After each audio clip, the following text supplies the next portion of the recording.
हरिओम. आवाज येतोय ना माझा? हो येतोय. ओके. मी काही स्लाइड शेअर करतो. अज्ञात क्रांतिकारकांवरती आपण नेहमीच स्वाध्याय बघत आलो आहोत आणि ती स्वाध्याय मला चालू आहे आणि मला असं एक नेहमीच वाटत राहतं की हे इतके अपरिचित क्रांतिकारक आहेत की त्याच्यामध्ये काहीतरी त्यांची माहिती, स्लाइड्स, फोटो काहीतरी आपण नेहमी प्रेझेंट करावे आणि त्या दृष्टिकोनातनं हा एक प्रयत्न आहे. तर आजच्या केंद्रामध्ये आपण स्वाध्यायामध्ये जे बघणार आहोत ते 3 क्रांतिकारक मुख्यतः आपण बघायचा प्रयत्न करू. काही जीवन प्रसंग त्यांचा आणि त्यांचा परिचय आपण करून घेण्याचा प्रयत्न करू. पहिले आहेत दिनेश गुप्ता, दुसरे आहेत ज्योतिर्मय मित्र आणि तिसरे आहेत प्रीतिलता वड्डेदार. आणि हे सगळेजण बंगाल प्रांतात आलेत. तर आपण पहिले क्रांतिकारक बघूयात आणि ते म्हणजे दिनेश गुप्ता. आता हे जे दिनेश गुप्ता जे आहेत ते मुळात म्हणजे 6 डिसेंबर 1911 त्यांचा जन्म झाला जोशालॉंग मुन्शीगंज, आत्ताचं ढाका आणि आत्ताचं बांगलादेशमध्ये आलेलं, पण तेव्हाचं बंगाल राज्यात असलेला हे गाव होतं. आणि त्यांचं शिक्षण मग ढाका कॉलेजमध्ये झालं आणि ह्यांचं विलक्षण प्रेरणास्थान म्हणजे जे प्रेरणा ज्यांनी विलक्षण घेतली यांनी ते म्हणजे सुभाषचंद्र बोसांकडनं घेतली. तर त्यावेळेस सुभाष बाबूंची एक बंगाल व्हॉलंटियर्स नावाची एक संघटना होती किंवा संघटन होतं त्यांचं आणि त्याच्यामध्ये अगदी वयाच्या 17-18व्या वर्षी दिनेश गुप्ता तिथे जॉईन झाले आणि त्यांनी तिथे शस्त्रास्त्रांचं आणि क्रांतिकार्याचं प्रशिक्षण घ्यायला सुरुवात केली. आणि मुळात ते नुसतं प्रशिक्षणच घेतलं नाही त्यांनी, तर अगदी कमी वयात त्यांनी तिथे प्रशिक्षण द्यायला पण सुरुवात केली. आणि ह्या संस्थेचं मेन टार्गेट जे होतं ते म्हणजे मुख्य त्यांचं कार्य असं होतं की क्रांतिकारकांना त्या वेळात ब्रिटिश ऑफिसर्स जे म्हणजे अतिशय क्रौर्यानी वागणूक देत असत, अतिशय त्रास देत असत, त्यांना मुळात त्यांचा वध करणे हे मुख्य लक्ष ह्या संघटनेचं होतं. तर आता झालं असं की हे दिनेश गुप्ता जे होते त्यांचे 2 मित्र होते आणि एक म्हणजे बादल गुप्ता आणि दुसरे म्हणजे बिनोय बासू. त्यामुळे ह्या त्रिकुटाला BBD असं म्हटलं गेलंय. आणि हे 3 जण म्हणजे अतिशय लहान मुलंच ही, आणि त्यांनी एकत्र आले आणि विचार केला की काहीतरी मोठा धमाका केला पाहिजे. आणि तो धमाका म्हणजे कसा की या ब्रिटिशांच्या काळजात म्हणजे धडकी भरली पाहिजे क्रांतिकार्याची आणि भारतीयांची, आणि हा देश सोडून गेले पाहिजेत आणि ही भूमिका घेऊनच एक मोठा धमाका केला पाहिजे, म्हणजे साधा सुद्धा नाही. मग काय करायचं? तर त्यावेळेस वेस्ट बेंगॉलचा एक IG प्रिझन्स होता, म्हणजे इन्स्पेक्टर जनरल प्रिझन्स, त्याचं नाव होतं लेफ्टनंट कर्नल NS सिम्सन. आणि त्या NS सिम्सनला उडवायचा असा त्यांनी विचार केला. आता 5 डिसेंबर 1930 त्यांचं हे नियोजन चालू होतं. हे एकत्र भेटले आणि काहीतरी करायचं ठरवलं. मग कसं उडवायचं ह्या IG ला? तर एक विचार मांडण्यात आला की ह्याला विष घालून मारूयात आपण, ह्याच्या अन्नातनं कुठेतरी डबा वगैरे ह्याला येत असेल तिथे असा प्रयोग करूयात. पण त्यांनी उपयोग नाही, त्यांनी म्हणजे फारसा इम्पॅक्ट येणार नाही. मग कसं उडवूयात? हा IG ना रोज सकाळी जॉगिंगला जायचा. मग हा जॉगिंगला मॉर्निंग वॉक किंवा जॉगिंगला गेलेला असताना त्याला तिथे उडवूयात. नाही, पण लोकांना कळायचं पण नाही. मग काय करायचं? मग त्यांनी विचार असा केला की ह्याच्या कचेरीत घुसून याला मारायचं. तर ही तर बिल्डिंग दिसते ना, ही म्हणजे तेव्हा आता पण आहे ते सचिवालय होतं आणि त्याला रायटर्स बिल्डिंग म्हणायचे. आणि ते रायटर्स बिल्डिंग मुख्य म्हणजे तिथे ज्युनियर अंडर रायटर्स त्या काळातले ब्रिटिश गव्हर्नमेंटचे तिथे काम करायचे. आणि ह्या रायटर्स बिल्डिंग मध्येच ह्या सिम्पसनचं ऑफिस होतं, तिथे बसायचं. मग यांनी ठरवलं की त्या रायटर्स बिल्डिंग मध्ये, आता हे गव्हर्नमेंट, मोठी गव्हर्नमेंटची बिल्डिंग आहे, त्याच्यातच घुसून त्याला तिथे मारायचं. म्हणजे हा इतका मोठा इम्पॅक्ट असेल की ब्रिटिश सरकार नक्कीच घाबरेल नाही. आणि असं म्हणून मग कधी करायचं? तर दिनेश म्हणाला की चला 6 डिसेंबरलाच करू. आणि मागच्याच स्लाइडमध्ये आपण बघितलं की 6 डिसेंबर म्हणजे या दिनेश गुप्तांचा मुळात वाढदिवस होता.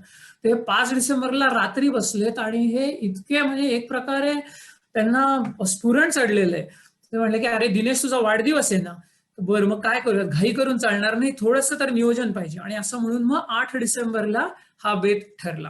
आणि मग कसं जायचं? तर हे त्रिकूट सज्ज झालं. त्यांनी ठरवलं की आपण रिपोर्टर बनून जायचं आणि युरोपियन ड्रेस घालायचा, असा पेहराव असा करायचा की आपल्यावरती संशय घेण्याचं काही कारणच नसेल कोणाला. पिस्तुली आणि रिव्हॉल्वर मुळात कमरेला त्यांनी खोवल्या, काडतुसं आपल्याजवळ ठेवली आणि प्रत्येकाने आपापल्या खिशात पोटॅशियम सायनाइड ठेवलं, कारण ह्यांचं अगदी निश्चित होतं की ह्या सिम्पसनला गोळ्या घालायच्या, त्याचा वध करायचा आणि आपण काही केला तिथनं निसटता आलं तर चांगलंच आहे, पण नाही आलं तर ब्रिटिशांच्या हाती जिवंत लागायचं नाही. आणि ही भूमिका घेऊन हे तिथे ह्याला रायटर्स बिल्डिंग अटॅक असं म्हटलं गेले आणि फार प्रसिद्ध आहे त्या प्रांतात. आणि झालं असं की 8 डिसेंबरचा दिवस उघडला. यांनी हा अतिशय त्यांचं व्यक्तिमत्व सगळ्यांचं प्रचंड देखणं होतं, बांधा सोडवलं होता आणि यांच्यावर कोणाचा म्हणजे तसा कोणाला काही शंकाच आली नाही. हे सरळ घुसले त्या कचेरीत. ते एखाद दुसरा गार्ड त्यांना तिथे ज्याला संशय आला किंवा असं काही वाटलं त्याला हुसकून लावलं. आणि त्याचबरोबर त्या सिम्पसनला कळायच्या आत या मुलांनी धाड धाड धाड 6 गोळ्या त्याच्या छाताडात उतरवल्या होत्या. आता हा आयजी प्रिझन्स म्हणजे हे फार मोठी हस्ती होती त्या काळातली आणि तिथे नॅचरलीच तिथे पोलीस फोर्स होती. त्या पोलिसांनी प्रतिहल्ला चढवला आणि हा प्रतिहल्ला चढवल्यावरती हे 3 जण मुळात काउंटर फायरिंग करत करत हे तिथनं वाट काढू लागले आणि एका खोलीमध्ये तिथल्याच त्या सचिवालयाच्या ते अडकले. त्यांनी दरवाजा लावून घेतला. गोळीबार चालूच होता आणि थोड्या वेळाने आवाज शांत झाला.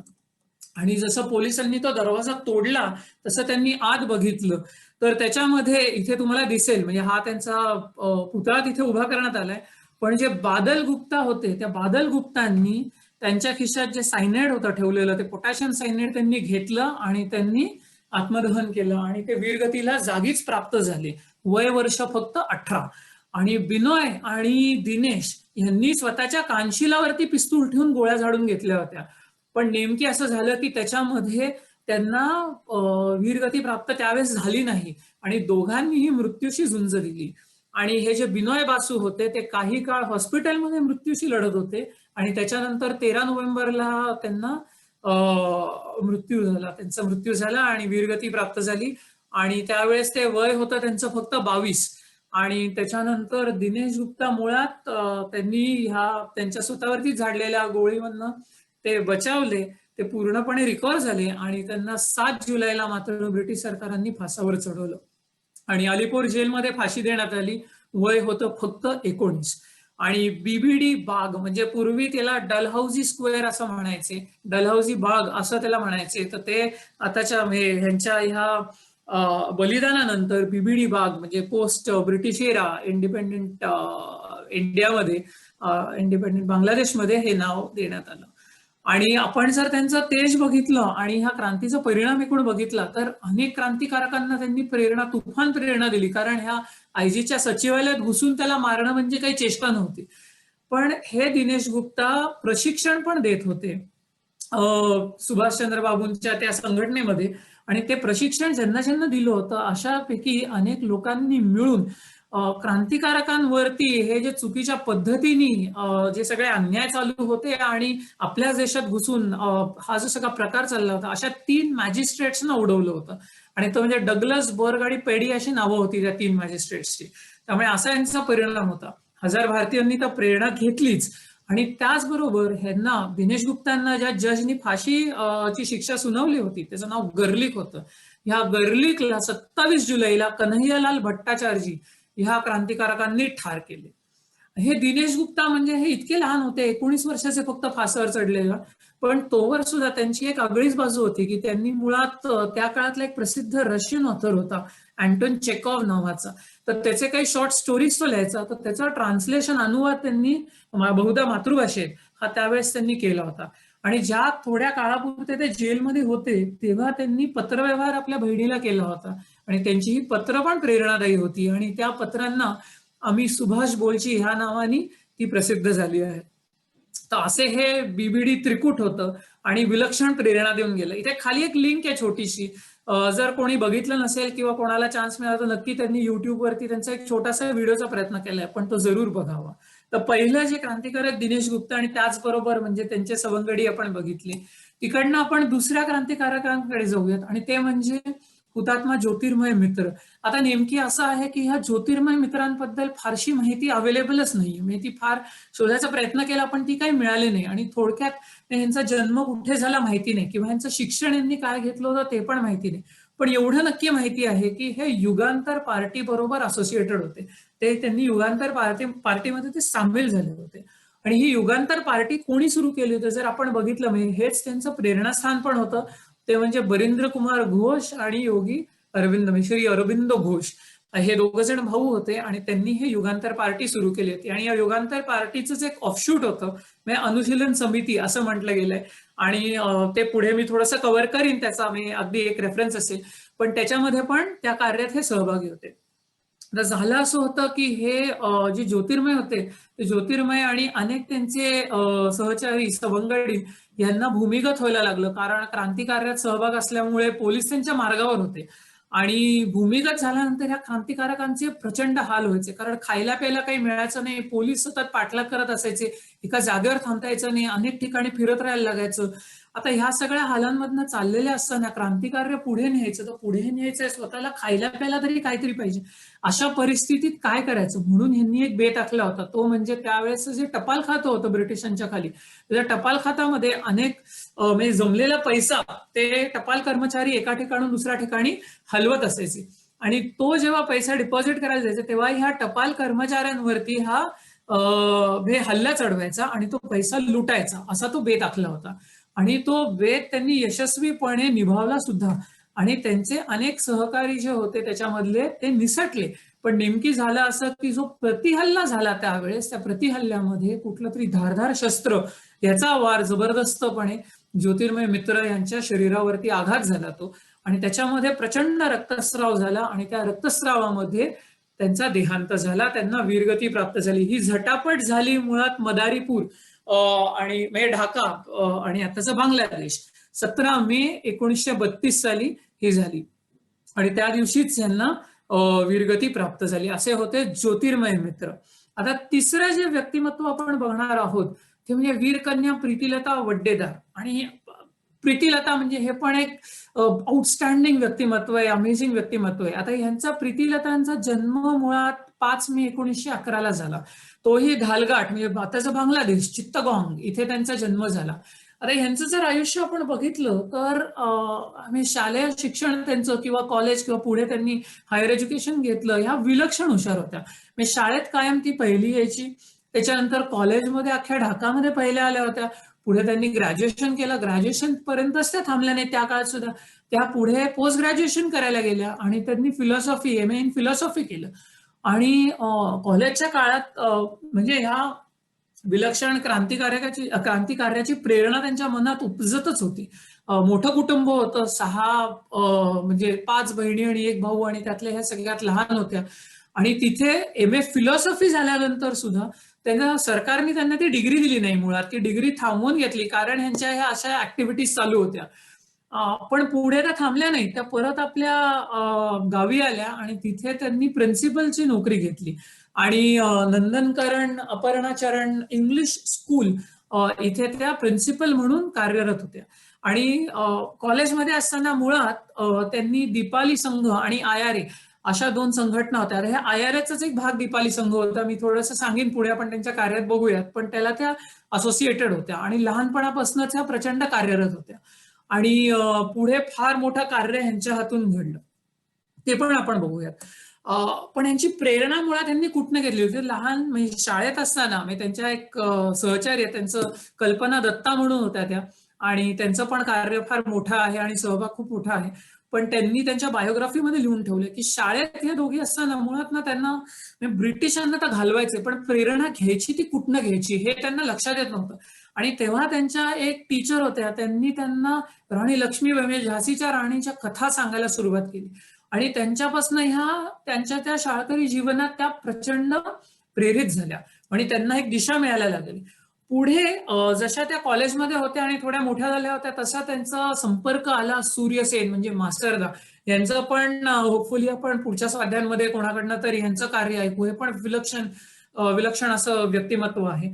आणि चित्तगॉंग मध्ये मुळात सगळं बांगलादेशमध्ये म्हणजे आताच्या बांगलादेशमध्ये तेव्हाच्या बंगालमध्ये केलेलं कार्य यांचं. आणि इंडियन रिपब्लिकन आर्मी यांनी सुरू केली होती. आणि धालघाटचा एक मेळावा होता, त्या मेळाव्यामध्ये ह्यांची आणि सूर्यसेन यांची भेट झाली. थोडंसं मी परत पुढच्या स्लाइडवरती त्यांच्याबद्दल सांगेन. आणि त्याच्यानंतर त्यांचं पहिलं कार्य जे होतं तिथे त्यांना जे भेटले ते रामकृष्ण बिश्वास. त्या रामकृष्ण बिश्वासांकडनं त्यांनी विलक्षण प्रेरणा घेतली, ज्याच्या मुळे त्यांच्या हातनं पुढचं मोठं कार्य घडलं. तर असं त्यांच्या आयुष्याच्या वेगवेगळ्या टप्प्यांवरती त्यांना ही फार जबरदस्त व्यक्तिमत्व आणि व्यक्ती भेटत गेल्या. आणि त्यांच्यामध्ये उपजत असलेली जी क्रांतीची प्रेरणा होती ती त्याला स्फुरण आणि जास्तीत जास्त चढत गेलं. आता ह्या प्रीतिलता वड्डेदारांचं जर आपण क्रांतिकार्य थोडक्यात बघायचा प्रयत्न केला तर मुळात त्या दीपाली संघटन आपण जे म्हटलं त्या शाळकरी वयात आणि कॉलेजच्या वयात त्या दीपाली संघटनामध्ये म्हणजे त्या संघातून त्या लाठी कशी चालवायची, रिव्हॉल्वर कशी चालवायची, मार्शल आर्ट्स कसे खेळायचे आणि स्वतःचा बचाव कसा करायचा ह्या सगळ्या पद्धतीचं प्रशिक्षण त्यांनी तेव्हाच घ्यायला सुरुवात केली होती, घेतलं पण होतं. ह्या दीपाली संघातर्फेच त्या अनेक चळवळींमध्ये त्यांनी भाग घेतला होता. पुढे मी म्हटलं जसं युगांतर पार्टी ह्याचा जो मेळावा होता दालघाट भागात जो झाला होता जे सूर्यसेन त्यांना भेटले आणि तेव्हा त्यांनी त्या इंडियन रिपब्लिकन आर्मीमध्ये सामील झाल्या. आता त्याची पण गंमत अशी आहे की एका स्त्रीला ह्या क्रांतिकारकांच्या फौजेमध्ये सामील करायचंच कसं असा एक फार मोठा तेव्हा वाद निर्माण झाला. आणि तो अनेक क्रांतिकारक असे होते की म्हणजे जिथे ह्या क्रांतिकारकांचे ज्या पद्धतीने पकडले गेले किंवा त्यांच्यावरती ज्या पद्धतीचं अत्याचार आणि हाल होत होते ते म्हणजे आपल्या समजण्याच्या आवाक्या बाहेर आहेत. तर अशा वेळेस एखादी स्त्री जर ह्या ब्रिटिशांच्या हाती लागली तर काय पद्धतीचा छळ करण्यात येईल हे म्हणजे कल्पना पण आपल्याला करवत नाही. त्यामुळे क्रांतिकारकांनी त्यांना अपोज केलं होतं. पण काही क्रांतिकारक असे होते ज्यांनी मास्तरदांना म्हणजे सूर्यसेन यांना सांगितलं की ह्यांचं म्हणजे जे तेज होतं विलक्षण, जी बुद्धिमत्ता आहे आणि एक प्रकारे एका महिलेवरती किंवा स्त्रियांवरती ब्रिटिश तितकासा संशय घेणार नाहीत म्हणून क्रांतिकार्याला ह्या खूपच पूरक ठरतील अशा पद्धतीचं त्यांनी एक आपलं म्हणणं मांडलं आणि त्यामुळे सूर्यसेन मास्टरदा तयार झाले आणि IRA मध्ये यांना सामील करून घेतलं. आता जे रामकृष्ण बिस्वास यांना भेटले तर तिथे प्रीतिलतांचं पहिलं कार्य जे IRA तर्फे सूर्यसेन किंवा मास्टरदांनी त्यांना सांगितलं होतं ते ह्या रामकृष्ण बिस्वासांना जाऊन अलिपूर जेलमध्ये भेटायचं. कारण रामकृष्ण बिस्वास IRA तर्फेच मी मुळात एक ब्रिटिश ऑफिसरचाच वध करायला गेले होते पण त्यांनी केलेल्या अटॅकमध्ये एक तारिणी मुखर्जी नावाचा एक दुसरा रेल्वेचा ऑफिसर ठार झाला. आता हाही ब्रिटिशांकडनंच काम करत होता पण ते पकडले गेले आणि त्यांना अलिपूर जेलमध्ये टाकण्यात आलं होतं आणि अलिपूर जेलमध्ये टाकण्यात आलेले असताना त्यांच्या कुटुंबांकडे पैसे पण नव्हते की त्यांना जाऊन भेटतील आणि त्यांना फासावरती चढवणार होते. मग प्रीतिलतांना हे कार्य सोपवण्यात आलं की तुम्ही जाऊन भेटा त्यांना आणि तुम्ही सांगा की तुमच्या कार्यामुळे म्हणजे त्या विश्वासांच्या कार्यामुळे काय विलक्षण प्रेरणा IRA मध्ये हे झाली संचारली आहे.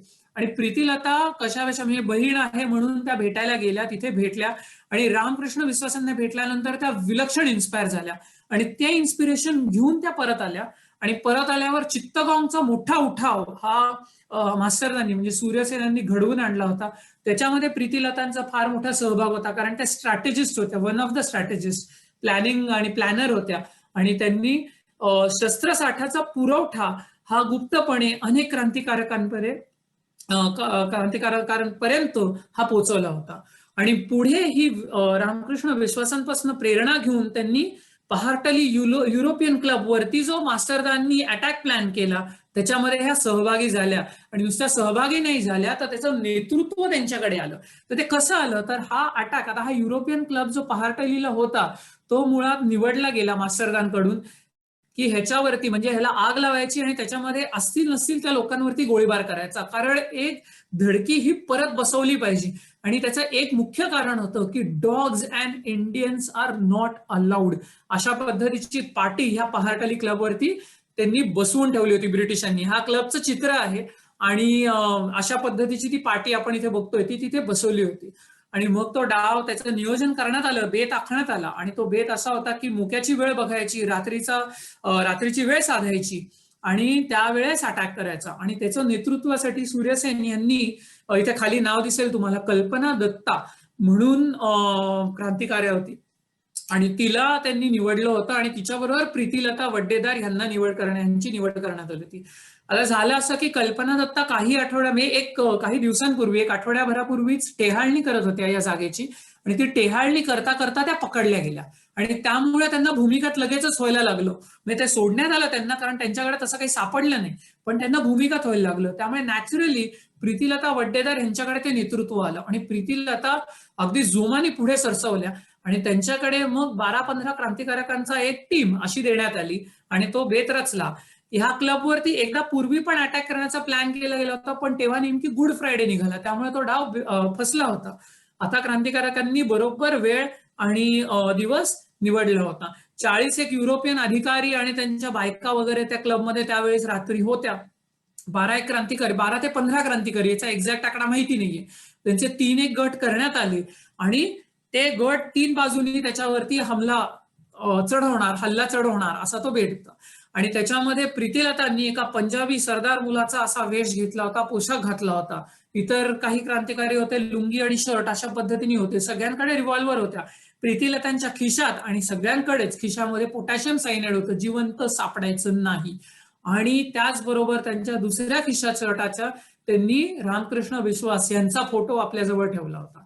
आणि त्या दिवशी म्हणजे 24 सप्टेंबर 1932 रात्र आली तेव्हा यांनी हल्ला केला त्या क्लबवरती.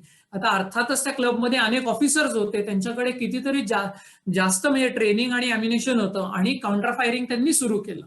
आणि हे सगळं काउंटर फायरिंग होत असतानाच प्रीतिलतांना एक गोळी लागली आणि त्या पडल्या. आणि त्याच्यामध्ये ती परिस्थिती अशी होती की ह्या फायरिंगमध्ये मुळात आता क्रांतिकारक निसटू शकणार नाहीत, कारण कोणाला तरी थांबून काउंटर फायरिंग करणं गरजेचं होतं, म्हणजे ब्रिटिशांना थोपून धरता येईल, इतर जण निसटू शकतील.